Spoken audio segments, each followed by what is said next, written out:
Good morning guys. So ito yung inayos namin na genset yan sa Perkins Perkins 25 guys.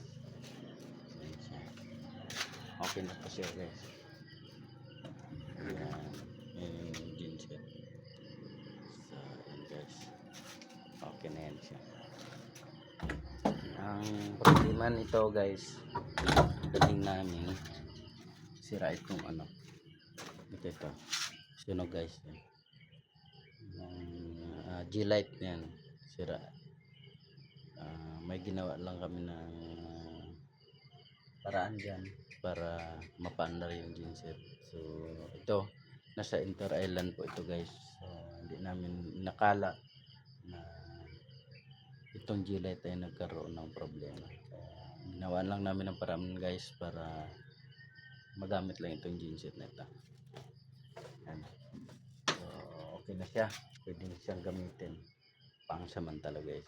So, habang in-orderan pa ng pisa na pamalit ng G-light. Ito guys, paandarin natin. So direct muna tayo. Andar nito guys.